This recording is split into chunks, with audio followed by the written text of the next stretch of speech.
Nhưng đừng bao giờ nói không bao giờ. Đừng bao giờ nói không bao giờ. Đợi một chút, tôi có thể hỏi. Không, tôi phải chắc chắn là có chữ ký của nhà vua trên thư mới được. Xin chào tất cả quý vị và các bạn đến với bản tin MTL News hôm nay. Hôm nay, chúng ta sẽ cùng giải mã một trong những mật mã khó nhất trong giới chính trị quốc tế. Làm thế nào để chiều lòng Tổng thống Donald Trump tại phòng bầu dục? Nghe có vẻ đơn giản, nhưng thực tế đây là một nghệ thuật mà không phải ai cũng lĩnh hội được. Và chỉ một sai lầm nhỏ cũng có thể khiến cả quốc gia phải trả giá đắt. Các bạn biết đấy, những cuộc gặp với ông Trump chưa bao giờ là dễ đoán. Từ khi nhậm chức, ông Trump đã biến phòng bầu dục thành một sàn đấu, nơi các lãnh đạo thế giới phải tìm đủ mọi cách để chiều lòng ông chủ Nhà Trắng. Đây không chỉ là những buổi gặp gỡ ngoại giao thông thường, mà còn là những màn trình diễn đầy rủi ro, nơi mỗi lời nói, mỗi cử chỉ đều có thể tác động đến vận mệnh quốc gia và cả cục diện thế giới. Vậy, họ đã làm gì? Tháng 2 vừa qua, Thủ tướng Anh Keir Starmer đã mang theo một món quà không thể đặc biệt hơn, một lá thư mời đích thân từ vua Charles III, mời ông Trump thăm cấp nhà nước lần thứ 2, một động thái khéo léo, thể hiện sự trân trọng và mong muốn củng cố mối quan hệ đồng minh. Tôi vinh dự được mang theo bức thư từ Đức Vua. Tất nhiên là Đức Vua gửi lời thăm hỏi và lời chúc tốt đẹp nhất tới Ngài.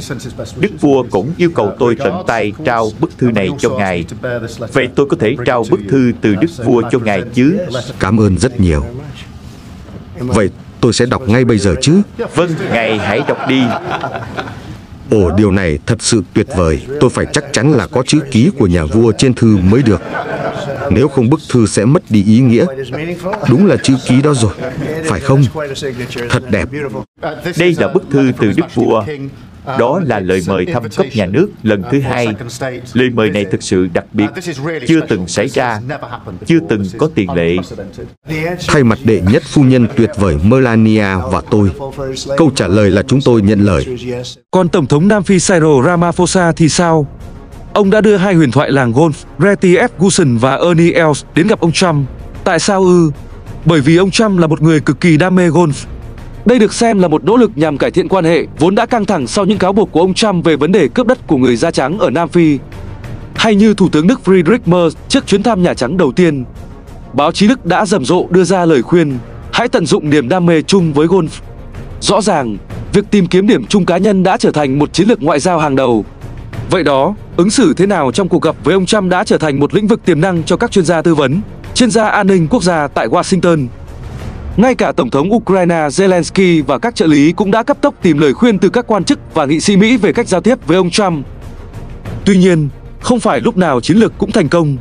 Điển hình là trường hợp của ông Zelensky trong cuộc gặp trực tiếp với ông Trump và Phó Tổng thống JD Vance hồi cuối tháng 2. Ông Zelensky đã không giữ được bình tĩnh trước những lời chỉ trích và tranh luận nảy lửa. Làm ơn, ông nghĩ rằng nếu ông nói rất to về chiến tranh, Ông ấy không nói to, ông ấy không nói to. Đất nước của ông đang gặp rắc rối lớn. Đợi một chút, tôi có thể hỏi. Không, ông đã nói rất nhiều. Đất nước của ông đang gặp rắc rối lớn. Tôi biết. Ông không thắng. Tôi biết. Ông không thắng trận này. Ông có cơ hội rất tốt để thoát ra ổn thỏa nhờ chúng tôi. Thưa Tổng thống, chúng tôi đang ở lại đất nước của mình, vẫn mạnh mẽ. Từ đầu cuộc chiến, chúng tôi đã một mình và chúng tôi biết ơn. Tôi đã nói cảm ơn. Ông không một mình. Trong nội các này, Ông không một mình. trong nội các này, chúng tôi đã cho ông, thông qua vị Tổng thống ngu ngốc, 350 tỷ đô la. Ông muốn nó cho. Chúng tôi đã cho ông thiết bị quân sự và những người đàn ông của ông rất dũng cảm.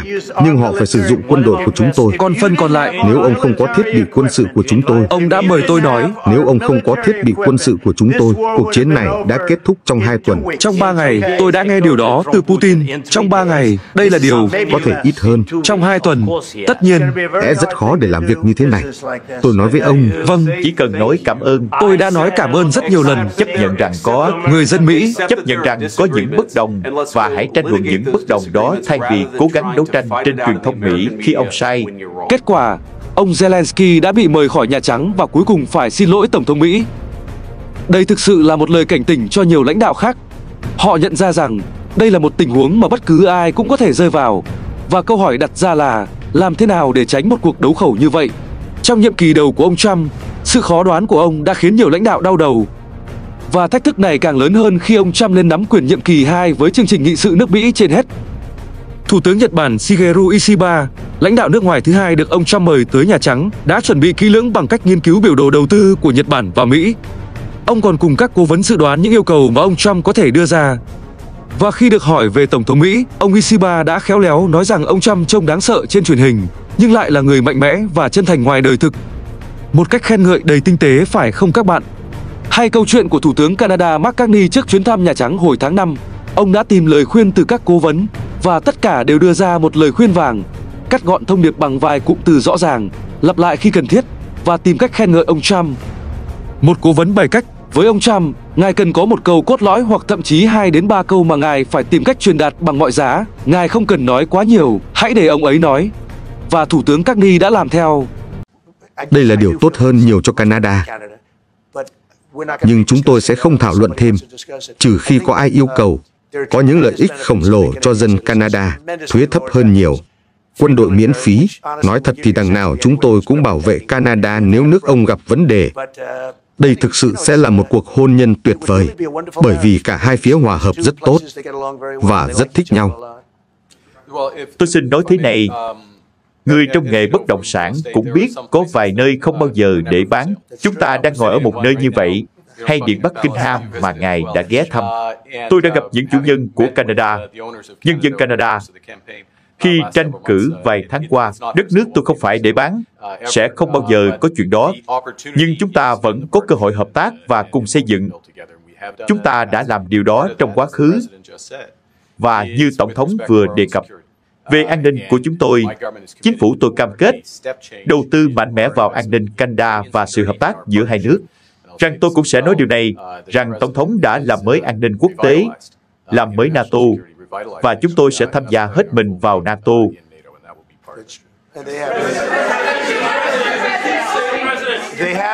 Tôi công nhận Canada đang tăng cường đóng góp quân sự. Như Mark biết, họ từng đóng góp ít lắm. Bây giờ họ đang tăng cường và tốt hơn. Nhưng đừng bao giờ nói không bao giờ. Đừng bao giờ nói không bao giờ. Chiến thuật này đã phát huy hiệu quả bất ngờ. Ông Trump khen ngợi tuyên bố của lãnh đạo Canada và sau đó mô tả cuộc trò chuyện tuyệt vời, không có căng thẳng. Thậm chí, các nhà tư vấn còn đưa ra lời khuyên tương tự cho Thủ tướng Na Uy Jonas Gastor. Lý do cuộc gặp của ông Zelensky trở nên tồi tệ là vì Tổng thống Ukraine đã cố gắng tranh cãi như một người ngang cờ. Một nhà tư vấn nhấn mạnh, điều đó không được phép trong cuộc đối thoại đó. Rõ ràng, việc tìm ra cách chiều lòng ông Trump trong những cuộc gặp đầy căng thẳng và rủi ro này đã mang về những kết quả đáng giá cho các lãnh đạo thế giới. Sau cuộc trao đổi tuyệt vời với Thủ tướng Carney, ông Trump đã giảm bớt những bình luận về ý tưởng sáp nhập Canada. Tổng thống Phần Lan Alexander Stubb, người đã đến Mar-a-Lago chỉ để chơi golf với ông Trump, đã thuyết phục được ông chủ Nhà Trắng đảo ngược quyết định đóng tàu phá băng và đặt hàng tàu từ Phần Lan, một nước đi thông minh. Ngay cả khi cuộc gặp của ông Ramaphosa tại Nhà Trắng vẫn căng thẳng và ông buộc phải ở thế phòng thủ, việc ông không trực tiếp chỉ trích những cáo buộc của ông Trump về nạn diệt chủng đã giúp ông tránh được một cuộc đấu khẩu nảy lửa hơn. Brian Clough, cựu trợ lý của Thủ tướng Canada Justin Trudeau, đã đưa ra lời khuyên quan trọng. Ngay cả khi ông ấy nói những điều thái quá, bạn phải cân nhắc mình có nên xen vào hay phản đối hay không, bởi điều đó có thể phản tác dụng. Lời khuyên tiếp theo của ông Clough là bạn phải chuẩn bị giọng điệu và cách tiếp cận mà mình muốn thực hiện, bởi điều đó quan trọng không kém với các vấn đề chính sách.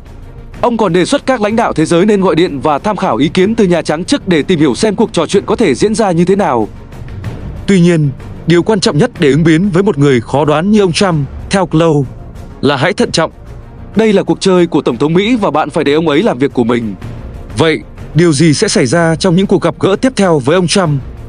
Liệu các lãnh đạo thế giới có tiếp tục tìm ra những mật mã mới để chiều lòng vị Tổng thống khó đoán này? Hay sẽ có những bất ngờ nào nữa đang chờ đợi chúng ta ở phòng bầu dục? Hãy để lại bình luận phía dưới, chúng ta cùng bàn luận nhé!